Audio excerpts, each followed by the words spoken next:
नमस्कार, P K Rohila study point YouTube channel पर आप सभी का एक बार फिर से स्वागत। शिक्षा विभाग से जुड़ी नवीनतम अपडेट, पे मैनेजर, शाला दर्पण, कंप्यूटर एवं तकनीक ज्ञान और सभी प्रतियोगी परीक्षाओं की तैयारी के लिए आज इस चैनल को सब्सक्राइब करें।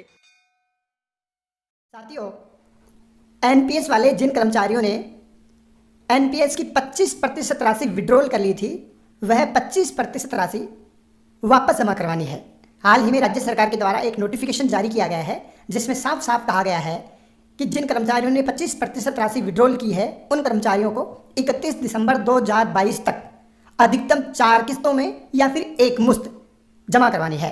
साथियों, वह 25% राशि एक मुश्त या फिर अधिकतम 4 किस्तों में चालान के माध्यम से जमा करवानी है। अब चालान कैसे बनेगा, इसके बारे में आज हम स्टेप बाय स्टेप आपको जानकारी देंगे। साथियों, चालान 2 तरीके से बन सकता है, एक ई-ग्रास के माध्यम से और ऑफलाइन बन सकता है। और साथियों, हाल ही में SIPF पोर्टल के ऊपर एक नई टैब चालू की है, एनपीएस रिकवरी टैब, वहां से भी आप जमा करवा सकते हैं। साथियों, हमारा सजेशन रहेगा कि आप SSOID पर जो SIPF न्यू वाला जो टैब है, उसके माध्यम से आप जमा करवाएं, बहुत अच्छा रहेगा। साथ ही आपकी राशि तत्काल ही अपडेट भी हो जाएगी। तो चलो एक चालान जनरेट करके हम आपको बताते हैं और यह भी बताते हैं कि वह राशि अपडेट कैसे होगी। तो शुरू करते हैं साथियों आज का ये ट्यूटोरियल। सबसे पहले गूगल के माध्यम से हम SSO लॉगिन होते हैं और SSO लॉगिन के माध्यम से यहाँ अपने को बहुत सारे टैब देखने को मिलेंगे, जहाँ पर अपने जो काम आने वाला टैब है इस प्रक्रिया के दौरान वह SIPF न्यू वाला टैब है। आप देख रहे हैं state insurance and provident fund वाला जो न्यू वाला ऑप्शन है, इसके ऊपर आप क्लिक करेंगे। साथियों, कुछ समय में आपको जो SIPF न्यू पोर्टल है उसके डैशबोर्ड पर ले जाएगा। इस डैशबोर्ड पर साथियों आप देख रहे हैं एनपीएस विड्रॉल रिकवरी। हाल ही में जो न्यू वाला ऑप्शन घूम रहा है, ये हाल ही में न्यू वाला ऑप्शन चालू किया गया है, एनपीएस विड्रॉल रिकवरी। आपको अपनी 25% राशि का एक किस्त, 2 किस्त या एक मुश्त राशि जो भी आप चालान के माध्यम से जमा करवाएंगे, यहाँ से आप चालान जनरेट कर सकते हैं। तो साथियों, इसके लिए आपको यहाँ क्लिक करना है एनपीएस विड्रॉल रिकवरी के ऊपर। जैसे ही आप क्लिक करते हैं, आपकी जो डिटेल है साथियों, यहाँ जो बेसिक डिटेल है, यूनिट कौन सी है, ऑफिस आपका कौन सा है, डीडीओ कौन है, स्कीम आपकी कौन सी है और हेड, जिस हेड में आपको राशि जमा करवानी है वह हेड यहाँ पहले से आया हुआ है। साथियों, आपने कितनी राशि विड्रॉल की है वह विड्रॉल अमाउंट यहाँ आपको मिल जाएगा। कौन सी तारीख को विड्रॉल किया है यह जानकारी भी आपको यहाँ देखने को मिलेगी। साथ ही उस विड्रॉल राशि में से साथियों आपने किस्त के माध्यम से कितना पैसा अब तक जमा करवा दिया है, वह पैसा भी आपको ऑलरेडी डिपॉजिटेड अमाउंट में यहाँ देखने को मिल जाएगा। अगर आपने जमा नहीं करवाया है तो यहाँ शून्य देखने को मिलेगा, और अगर आपने जमा करवा दिया है और फिर भी शून्य आ रहा है तो साथियों इसकी जानकारी भी हम वीडियो में देंगे आपको कि कैसे यहाँ अपडेट किया जाएगा। पैसा जमा कराने के बाद में आपकी जो रिमेनिंग अमाउंट है कितनी है, शेष अमाउंट कितना बचा है, वह भी आपको यहाँ देखने को मिलेगा। साथ ही साथियों यहाँ डिडक्शन डिटेल है, इसमें आपको आपकी एम्प्लॉय डी दी हुई है, एम्प्लॉय का नाम दिया हुआ है और बेसिक पे आपका वर्तमान में कितना चल रहा है वह आपको यहाँ मिलेगा। साथ ही एक खास जानकारी यहाँ है साथियों, GPF 2004 डिडक्शन। अब यहाँ वह राशि लिखनी है जो आप आज चालान के माध्यम से जमा करवाना चाहते हो। मेरे केस में साथियों मैं इतनी राशि जमा करवाना चाह रहा हूं, तो वह राशि यहाँ मैं लिख दूंगा, फुलफिल कर दूंगा। और उसके बाद में आप नीचे देख पा रहे हैं साथियों ट्रांजैक्शन टाइप में आप ऑफलाइन भी जमा करवा सकते हैं बैंक में जाकर चालान, और ऑनलाइन भी जमा करवा सकते हैं। साथियों मेरे केस में मैं ऑनलाइन जमा कराऊंगा। यहाँ ऑनलाइन राशि है टोटल अमाउंट। साथियों टोटल अमाउंट पहले से ही भरा हुआ आ रहा है, क्योंकि यहाँ अपन ने जो राशि भरी है चालान के माध्यम से जमा करवाने के लिए, वह राशि यहाँ पर टोटल अमाउंट में आ गई है। यहाँ आपको साथियों यहाँ सिटी भरनी है, आप कौन से शहर में निवास कर रहे हैं वह सिटी आप यहाँ भर देंगे। उसके बाद में आपका जो पिन कोड क्या है वह पिन कोड आपको यहाँ सबमिट करना है।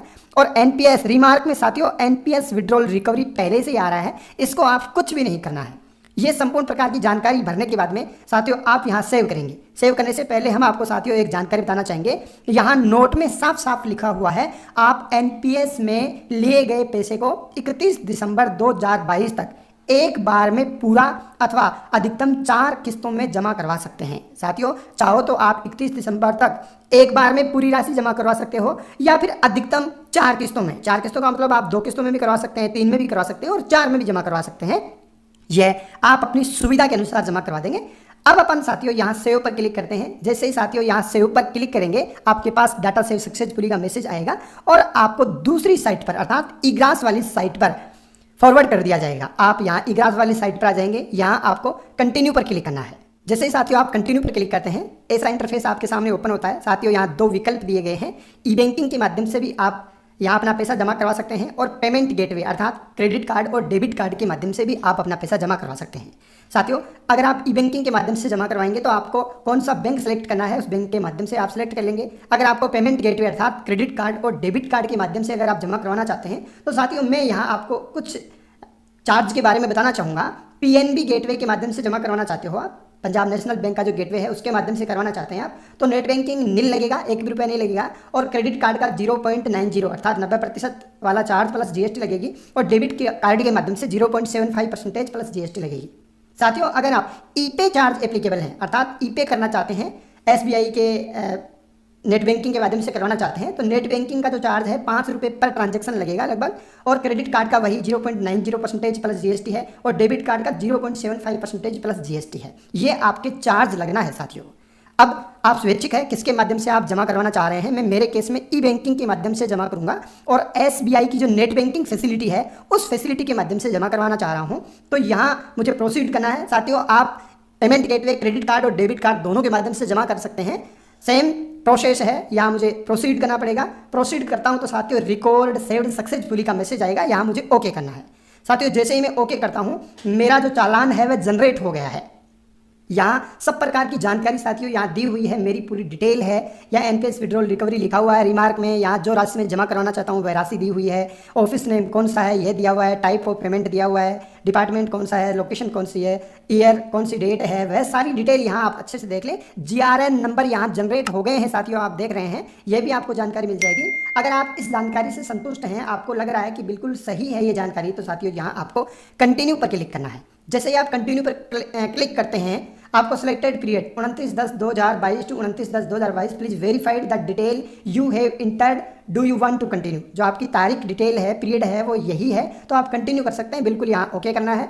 जैसे ही आप ओके करते हैं साथियों योर जीआरएन नंबर का मैसेज आपको दिखाई देगा, यहाँ पर फिर आपको ओके करना है। ओके करते हैं साथियों तो आपको एक दूसरे गेटवे पर ले जाता है अर्थात यहाँ से आपको पेमेंट करना है। यहाँ पेमेंट के फिर 2 ऑप्शन आपको मिल जाएंगे साथियों। यहाँ पहला ऑप्शन इंटरनेट बैंकिंग है और दूसरा option ATM come debit card of SBI के डेबिट कार्ड से भी आप जमा कर सकते हैं ये आपका पेमेंट, और इंटरनेट बैंकिंग से भी कर सकते हैं। सेम प्रोसेस रहेगी, कोई डिफिकल्टी नहीं है साथियों।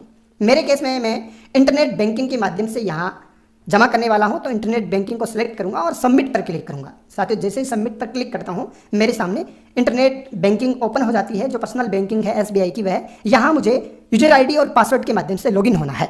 जैसे ही लॉगिन वाले ऑप्शन पर क्लिक करता हूँ यहाँ आप देख पा रहे हैं एसबीआई नेट बैंकिंग के जो डैशबोर्ड पर मैं आ गया हूँ और यहाँ कुछ डिटेल दी हुई है साथियों। जो गवर्नमेंट रिसिप्ट नंबर है, जीआरएन नंबर है, वह यहाँ दिखाई दे रहा है। हेड कौन सा है वह यहाँ आपको दिखाई देगा।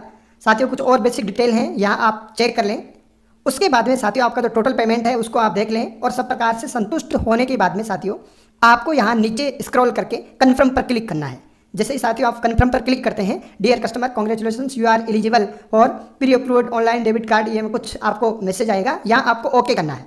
जैसे ही साथियों आप ओके करते हो you have not performed any Rajasthan E grass transaction today, ऐसा एक मैसेज आपको ओपन होगा, ऐसा एक मैसेज आपको दिखाई देगा। साथियों आपको यहाँ कुछ नहीं करना है, इस वाले मैसेज की तरफ ध्यान देना नहीं है और नीचे आपको ओटीपी भेज दी गई है। हाई सिक्योरिटी जो पासवर्ड है साथियों वह हाई सिक्योरिटी पासवर्ड आपको प्राप्त हो गया है 8 अंकों का। यह 8 अंकों का पासवर्ड यहाँ आपको साथियों सबमिट करना है।